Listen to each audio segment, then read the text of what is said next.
SLBC ఘటన జరిగి దాదాపుగా ఒక 9 రోజులైంది. 9దో రోజు ముఖ్యమంత్రి రేవంత్ రెడ్డి అక్కడికెళ్ళి, దీనికసలు కారణమే బీఆర్ఎస్ వీళ్ళ చావుకు కారణం అని చెప్పి కూడా పోర్ట్రేట్ చేసి ఇట్లా మాట్లాడిన పరిస్థితి చూస్తా ఉన్నాం. ఏం చెప్తారన్న? అయితే మొదలు పెడుతూనే మనము ముఖ్యమంత్రిని విమర్శిస్తే బాగుండదు కానీ నిజంగా కొద్దిగన్నా సిగ్గుండాలి మాట్లాడడానికి, ఆ మాట చెప్పడానికి. హ్మ్. ముఖ్యమంత్రి స్థాయిలో, ముఖ్యమంత్రి హోదాలో ఉండి జనాలకు, ప్రజలకు నిజాలు చెప్పాల్సిన అవసరం ఉండి, అక్కడ ఎవరైతే బాధితులు ఉన్నారో, ఇబ్బందులు పడతా ఉన్నారో వాళ్ళకు ఒక భరోసా కల్పించాల్సిన అవసరం ఉంటే, ఆ మొత్తాన్ని డైవర్ట్ చేస్తూ ఎంతసేపు ప్రతిపక్షం మీదనే మాట్లాడుతూ ఉన్నారు. తను ఏం చెప్తా ఉంటారంటే కేసీఆర్ గారి వైఫల్యం వల్ల ఇది జరిగింది అని చెప్తా ఉన్నారు. కేసీఆర్ గారు ప్రభుత్వంలో ఉన్నప్పుడు 9.5 సంవత్సరాల పరిపాలనలో దాదాపుగా 12.5, 13 కిలోమీటర్లు ఆ సొరంగం తవ్విండ్రు. ఎస్ఎల్బీసీ టనల్ మొత్తం 43.5 కిలోమీటర్లు ఏదైతే ఉందో దాంట్లో 12.5, 13 కిలోమీటర్లు కేసీఆర్ గారి పాలనలో జరిగింది.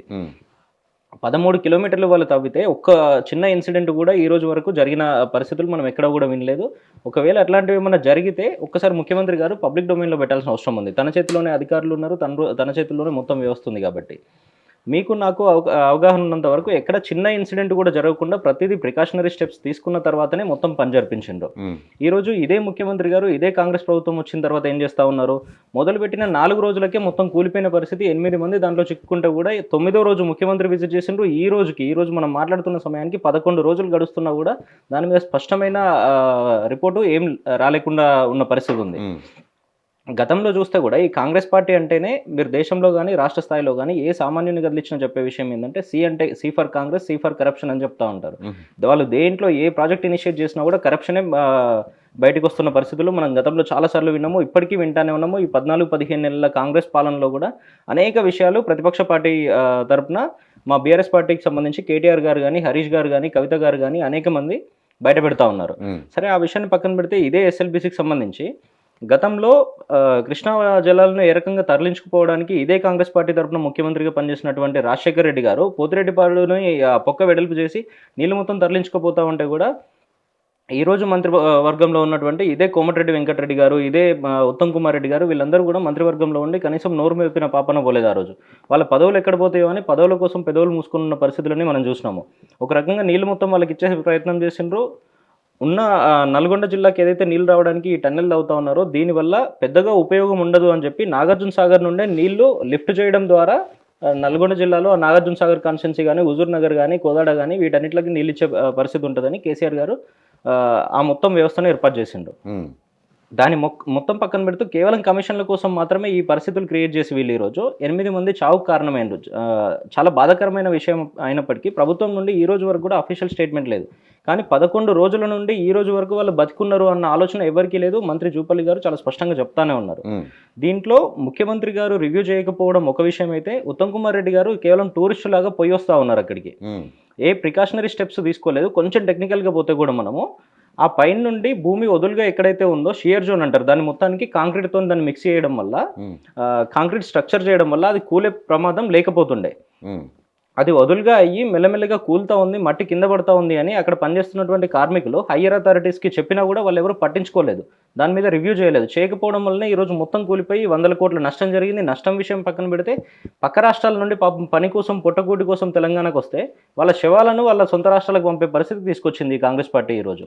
నిజంగా చాలా బాధాకరమైన విషయము. ఇదే కాంగ్రెస్ పార్టీ గతంలో 2011-12లో ఎప్పుడైతే ఇదే కాంగ్రెస్ పార్టీ అధికారంలో ఉందో, మీరు దేవాదుల ప్రాజెక్టుకు సంబంధించి మన వరంగల్ జిల్లాలో షాయంపేట అనే మండల పరిధిలో దేవాదుల ప్రాజెక్టులో సొరంగం తవ్వుతా ఉంటే 3-4 చనిపోయినారు ఆ రోజు ఇదే సొరంగంలో.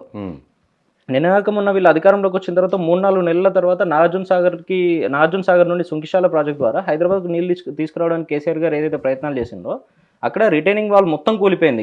జస్ట్ అక్కడ పనిచేస్తున్నటువంటి 250-300 మంది కార్మికులు బయటికి రాగానే అది కూలిపోయిన పరిస్థితి చూసినాము. కొంచెం లేట్ అయినా కూడా దాదాపుగా 250-300 మంది ఈరోజు ప్రాణాలు పోయే పరిస్థితి ఉంటుండే. ఈ రోజు వరకు ఆ కంపెనీ మీద చర్యలు తీసుకోలేదు. ఇప్పుడు జరుగుతున్న దాని మీద కూడా స్పష్టమైన రిపోర్ట్ ముఖ్యమంత్రి గారు బయట ఎందుకు పెట్టలేకపోతా ఉన్నారు? ఎంతసేపు కేసీఆర్ గారిని విమర్శ చేయాలని నోటికి వచ్చిందల్లా మాట్లాడుతూ ఉన్నారు కానీ కేసీఆర్ గారు ఇదే పని చేస్తున్నప్పుడు, ఇదే సొరంగాలు తవ్వుతున్నప్పుడు ఎందుకు ఇబ్బంది కాలేదు? ఈ రోజు మీరు తవ్వుతుంటే ఎందుకు ఇబ్బంది అవుతా ఉంది? కేసీఆర్ గారు 3.5 సంవత్సరాల రికార్డు టైంలో కాళేశ్వరం ప్రాజెక్టుకి సంబంధించి దాదాపుగా 250 కిలోమీటర్ల అండర్ గ్రౌండ్ టన్నెల్స్ తవ్వించిండ్రు. ఆ రోజు చిన్న ఇన్సిడెంట్ కూడా ఎందుకు జరగలేకపోయింది? ఎందుకు జరగలేదు అంటే ముఖ్యమంత్రి గారి టేబుల్ మీద ప్రతిదీ రివ్యూ రిపోర్ట్ ఉంటుండే, ప్రతి ఆఫీసర్తో రెగ్యులర్గా మాట్లాడుతూ ఉండే. మొత్తం ప్రాజెక్టు పరిధిలో ఎక్కడికక్కడ సీసీ కెమెరాలు పెట్టి ప్రతిదీ కేసీఆర్ గారే ముఖ్యమంత్రి హోదాలో ప్రతిదీ ఎవ్రీ రోజు పొద్దున సాయంత్రం రివ్యూ చేసి చిన్న ఇబ్బంది జరిగినా కూడా ఇమ్మీడియట్గా రెక్టిఫై చేసే అవకాశం ఉంటుండే. ఇక్కడ కూడా సీఎం అంటే ప్రతి ఈచ్ అండ్ ఎవ్రీథింగ్ మానిటర్ చేస్తున్నా నేనే, వీళ్ళందరినీ మంత్రులను పెట్టి నేను రాకపోయినా కూడా ప్రత్యక్షంగా రాకపోయినా నేను అక్కడ ఉండి హైదరాబాద్లో ఉండి వీళ్ళందరికీ మానిటర్ చేస్తున్నా, సలహాలు సూచనలు అందిస్తున్నా అని చెప్తుండు కదా. అయితే తను మానిటర్ చేసిన విషయం ఏంటంటే, మానిటర్ చేసింది వాస్తవమే కానీ అక్కడ ప్రమాదం ఎట్లా జరిగింది, దాన్ని అక్కడ ఉన్న వాళ్ళని బయటకి ఎట్లా తేవాలన్నది కాదు తను మానిటర్ చేసింది. కోమటిరెడ్డి వెంకటరెడ్డి గారు నదిలో చేపలు పట్టుకొని ఏ చేపలు తింటా ఉన్నారు, ఫ్రై చేసుకొని తింటున్నారా, పులుసు చేసుకొని తింటున్నారా, ఇవి మానిటర్ చేసిండ్రు తను. అవి మానిటర్ చేసిన విషయాలను అందరూ విమర్శిస్తూ ఉంటే నిన్నగాక మొన్న 9 రోజుల తర్వాత ఘటన జరిగిన ప్రాంతానికి పోయిండ్రు. ఆ పోయింది కూడా ముఖ్యమంత్రి హోదాలో పోయినప్పుడు ఎంత గంభీరంగా పోవాలా, అక్కడ ఉన్న ప్రజలకు, అక్కడ ఇబ్బందులు పడుతున్న వాళ్ళకి ఎంత బాధ్యతాయుతంగా మీరు భరోసా ఇవ్వాల్సిన అవసరం ఉంటుంది. ఇవన్నీ పక్కన పెట్టి వనపర్తిలో ఒక ప్రోగ్రాము, తాను చిన్నప్పుడు ఇంట్లో ఎవరింట్లోనో ఉంటే వాళ్ళ ఇంటికి పోయి అంతా జరిగి రివర్స్లో రిటర్న్ వస్తున్న టైంలో తూతు మంత్రంగా అక్కడికి పోయి వచ్చిండ్రు. పోయి కూడా అక్కడ ఉన్న కుటుంబాలకు ఏమన్నా భరోసాని ఇచ్చిండ్రా, వాళ్ళకి ఏమన్నా అప్లిఫ్ట్ అయ్యే విధంగా ఏమన్నా కార్యక్రమాలు తీసుకునే విధంగా వాళ్ళకి ఏదన్నా భరోసానిచ్చే ఆలోచన చేసిండ్రా అంటే అవేమీ లేకుండా ప్రతిపక్షం మీద విమర్శలు. అక్కడ కూడా నీళ్ళు మొత్తం అటు తరలించకపోతా ఉంటే దాని మీద సోయలేదు మీకు. ఈ టనెల్ మొత్తం కూలిపోయిన ప్రమాదం జరిగితే దీని మీద రివ్యూ పెట్టే ఆలోచన లేదు. నీ మంత్రులు ఏం పని చేస్తున్నారో నీకు తెలియదు. పంటలన్నీ ఎండిపోతూ ఉన్నాయి అక్కడ. ఇవి మొత్తం పక్కన పెట్టి పొద్దున్న లేస్తే కేసీఆర్ కేసీఆర్ కేసీఆర్, ఆయన నిద్రలో కూడా కేసీఆర్ గారే గుర్తొస్తున్న పరిస్థితులు చాలా స్పష్టంగా చూస్తూ ఉన్నాం మనం. అయితే ఇప్పుడు మీరు 9వ రోజు పోయిన ముఖ్యమంత్రి అని చెప్పి ఒక 2-3 సార్లు చెప్పడం జరిగింది. అయితే దీని మీదనే ముఖ్యమంత్రి స్పందించిండు నేరుగా. నన్ను ఎందుకు అంటే నేను ఎమ్మెల్సీ ప్రచారంలోకి పోవడం తప్ప, ఒకవేళ నాది తప్పు అయితే మరి హరీష్ రావు దుబాయ్కి పోయి ఎంజాయ్ చేసిండు కదా ఇక్కడ టన్నెల్ ప్రమాదం జరిగినప్పుడు, తీయమనండి పాస్పోర్ట్ అని చెప్పి చెప్తా ఉన్నాడు. ఖచ్చితంగా మీరు అడిగిన 2 ప్రశ్నలకు సమాధానం చెప్తాను నేను. ఒకటి, హరీష్ రావు గారు ఏ విధంగా దుబాయ్ పోయినరు అని అంటున్నారు. తను దుబాయ్ పోయింది మీలాగా, మీ మంత్రిలాగా క్రికెట్ మ్యాచ్లు చూడడానికో జల్సాలు చేయడానికో పోలేదు, మీ కోమటిరెడ్డి వెంకటరెడ్డి గారి లాగా. హరీష్ రావు గారు పోయింది దుబ్బాక శాసనసభ్యుడి కుమార్తె వివాహం ఉంటే వివాహానికి 21వ తారీఖు నాడు పోయినరు. తను 22 నాడు ఘటన జరిగింది. అంటే ఘటన జరుగుతుందని హరీష్ రావు కలగనేది ఉండేనా? కొద్దిగా నన్ను ఆలోచన ఉందా? మీరు ముఖ్యమంత్రి హోదాలో ఏం మాట్లాడుతున్నారో ఇటువంటి పిచ్చి పిచ్చి మాటలా మీరు చెప్పేది. సరే, 22 నాడు పొద్దున 8:30కి ఇన్సిడెంట్ జరిగితే 11-11:30 దాకా మీడియా కూడా రాకుండా మీరు దాన్ని మొత్తం కంట్రోల్ చేసే ఆలోచనలు చేశాను. ఎందుకు గంట తర్వాతనే ఉత్తమ్ కుమార్ రెడ్డిని, ఒక గంట లోపలనే మాకు ఇన్ఫర్మేషన్ వచ్చిన గంటలనే నేను ఉత్తమ్ కుమార్ రెడ్డికి ప్రత్యేక హెలికాప్టర్ ఇచ్చి అక్కడికి తోలిన జూపల్లిని ఉత్తమ్ కుమార్ రెడ్డి అని చెప్తుండు. 11:30 దాకా మీడియాలో వార్తలు ఎందుకు రాలేదు? మీడియాకి ఎందుకు విషయం బయటకు తీసుకుపోలేదు? బయటకి ఇవ్వలేదు? ప్రెస్ రిపోర్ట్ ఎందుకు ఇవ్వలేకపోయినారు? మీరు మీడియాని తీసుకొని పోవాల్సింది, మీడియాని ఎందుకు తీసుకుపోలేదు? ఇవన్నీ పక్కన పెడుతూ పొద్దున్న లేస్తే హరీష్ రావు గారు దుబాయ్ ఎందుకు పోయినరు, గతంలో మీరు ఎందుకు పోయినరు, మీ మంత్రులు ఎందుకు పోయినరు, అనేక కార్యక్రమాలు, ప్రైవేట్ కార్యక్రమాలు ఉంటే పోతూనే ఉంటారు కదా. అయినా ముఖ్యమంత్రి స్థాయిలో ముఖ్యమంత్రి పదవిలో కూర్చున్నది మీరు కదా, ప్రజలు బాధ్యత ఇచ్చింది మీకు కదా. హరీష్ రావు గారు దుబాయ్ పోతే మీకు వచ్చిన ప్రాబ్లం ఏంది? తను మీలాగా జల్సాలు ప్రధాన ప్రతిపక్షం కదా, ఇప్పుడు మమ్మల్ని ప్రశ్నించాలి కదా, ప్రభుత్వాన్ని నిలదీయాలి కదా, మీరు అట్లా పోయి జల్సాలు చేస్తే ఎట్లా అని చెప్పి చెప్తున్నాను.